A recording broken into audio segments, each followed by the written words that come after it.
Fascinating, isn't it? How after 14 years we're now here, showing what was hidden all of those years ago and trying to still find the meanings of what Coraline was about. I am here to show you just that. So sit back, relax, and let me show you all of the things you have missed.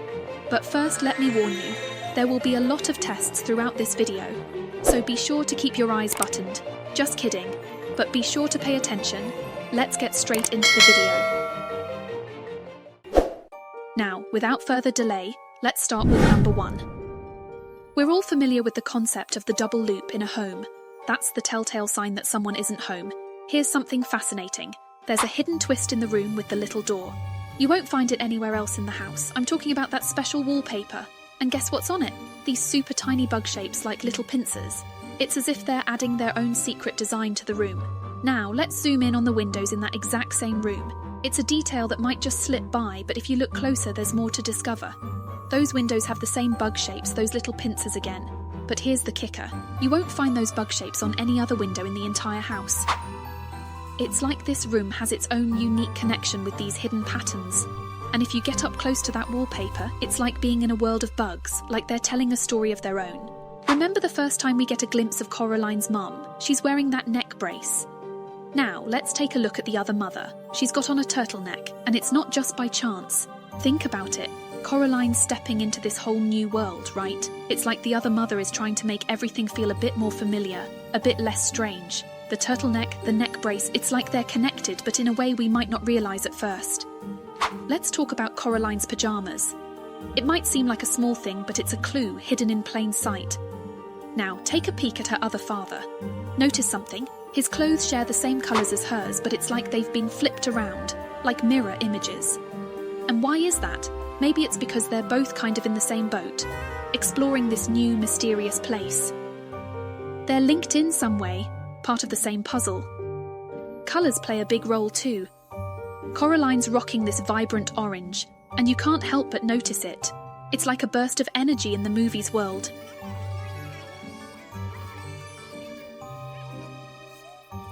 And then there's the other mother, dressed in darker shades, kind of blending in with the shadows. It's like they're opposite ends of the spectrum, one standing out, the other kind of fading into the background.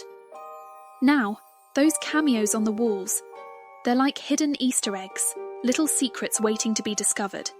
Keep an eye on them, they might just lead you to something intriguing. Remember that lightning scene? It's quick, but it's loaded with meaning. Did you catch it? The lightning takes on the shape of the beldam's hand, like it's a message from the hidden forces of the movie's world. And when the other mother says those words, "I'm your other mother," check out the cameos again. 3 kids, just like the ones who are trapped in this mysterious place. It's like a silent reminder, a clue that there's more beneath the surface. Even Coraline's room holds secrets. Look at the picture of her friends. A small detail, right? But if you really look, there's a tiny bug right there. It's almost like the world itself is trying to tell a story. One last thing. That slowed down hand. It's like the beldam's signature. Keep an eye on it. It's not just any hand. It's got its own story to tell. Number 2. In a specific sequence of the movie, there's a detail that might have escaped your notice, but it's quite intriguing. As the other mother is sewing a new Coraline doll, there's a quick glimpse of something on her sewing machine that's easy to miss. Let's slow it down and take another look. Right there. Did you catch it? Those are beetles on the sewing machine. These little bugs form a pattern, which interestingly is the same pattern found on the wallpaper in the room with the small door, the door that leads to the other mother's realm. It's remarkable how easily we can overlook these details. The room with the little door is the only one in the house with beetle-patterned wallpaper. If you're ever skeptical about these connections, consider that Sellick, the creator of Coraline, stated that everything is deliberate and nothing is arbitrary in the film. This means that every element we see on screen is intentional and holds a purpose.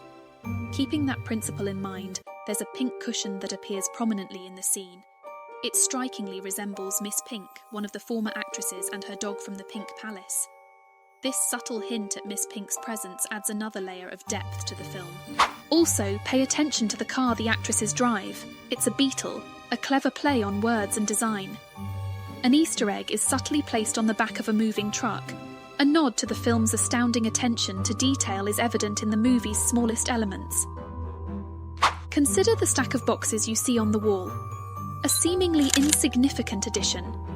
However, if you observe closely, you'll notice that this stack of boxes bears a striking resemblance to the background when we first encounter Coraline's other father. Even the manner in which he leisurely taps the piano keys aligns with the first time we see Coraline's real other father. These subtleties go beyond mere coincidence. They're the threads that the filmmakers meticulously weave to connect the narrative's fabric. Number 3. There's a bunch of hidden stuff in Coraline that's like a treasure hunt for the keen-eyed viewer.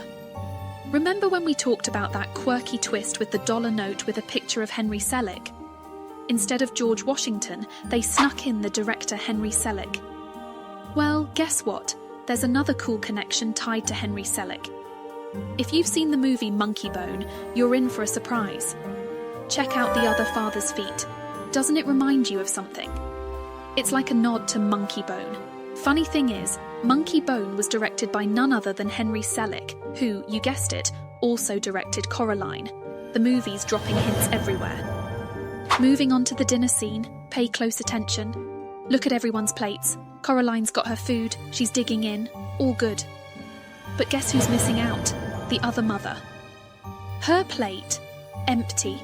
It's a recurring theme in the movie. Every meal scene, the other mother's plate is bare. It's like the movie's telling us something about her. Check out that plant on the windowsill. It's there in the real world, but it's all withered. In the other mother's world, nothing's alive and thriving. The details matter, folks. Look at this other meal scene. Again, everyone's munching away, having a good time. But the other mother, she's not eating. And the other father, he's got this feast on his plate. But the other mother? Just a tiny crumb. It's like they're painting a picture with food, showing us something about the characters. And here's another cool tidbit. Remember when we first step into Mr. Bobinski's apartment? It's straightforward. A table, a lamp, and a little chicken. Now when we enter the other Bobinski's apartment, boom, it's the same setup. But they jazzed it up, making it look all thrilling. It's like a game of spot the difference, but in a movie. Number 4. Notice the beetle on the front door. It's not just any detail. Remember we pointed out the beetle patterns on the windows of that tiny room with the beldam's little door? Well, those beetle patterns are exclusive to that room. It's like they're trying to tell us something. They're there on the front door and in the beldam's room, a clue hidden in plain sight. Now, take a look behind Coraline on the windowsill. You'll spot packets of seeds. It might seem ordinary, but it's actually a clever nod. Beat up, bleeding hearts, squash and pumpkin. It's all connected. Ever heard of the Squash and a Squeeze pumpkin song? It's a little wink at the audience. Hold on, did you see that? Let's slow it down and check it out. Do you notice any K in that drawer that looks like that button thing? Or does it magically appear whenever she's looking for it? That's a whole level of eerie, isn't it? We scrutinized it, and guess what? Not a single key in that drawer matches that button. Not one. Oh, and take a glance at the wall. That empty space where pictures should be. It's there in both the real world and the other mother's world. There's something odd going on with those pictures. It's a bit tricky, but pay attention. All the pictures around the house, except for the other father's music room, they all show the same thing. Recognize it. It's the house, the very house they're all in. But it's not just one version. There are different takes, whether it's in oil or pencil, it's all about the house. Number 5. Let's delve into the eerie side of Coraline for a moment. Remember that previous theory about the hand, the one in the lightning scene? Well, we're about to take a deeper plunge. Hang in there and let's explore together. They love throwing Shakespeare references at us throughout this tale, you know? We've got Miss Macomb taking on Julius Caesar and King Lear, and then there's that scene where Coraline settles on the couch and gazes at the stuffed dogs on the wall. Blink and you'll miss it, but they give us a sneak peek of their names, Hamish, Angus and Jacques. Now, connect the dots with those Shakespeare nods. We started wondering if these dog names tied into anything from Shakespeare's works, so we did some digging. Turns out we've got an Angus in Macbeth. That caught our interest. but when we looked up characters from Macbeth, we didn't find much except for a 90s TV show called Hamish Macbeth. And guess what? Hamish, the main character, has a dog named Jack. That's 3 references to Macbeth right there. And then there's Jack, the West Highland Terrier. Curious, we looked up what those pups look like. Take a look at this. Are we all agreeing that these dogs are West Highland Terriers? It's pretty clear, isn't it? They're the same breed as this one right here. The connection's undeniable. But why the persistent Macbeth references? What's the bigger picture here? Brace yourselves for this twist. You might not see it coming. So, remember how Macbeth ends? There's a severed head brought to Malcolm, and he becomes the King of Scotland. The story wraps up. The war's done. Now, we don't have a severed head in Coraline, but what we do have is a severed hand that Coraline tosses down the well. Just like Malcolm in Macbeth, she's symbolically taking power, albeit a tad less gruesome. This gets intriguing because the beldam seems to echo the essence of Macbeth. Those final words from Macbeth. It is too late.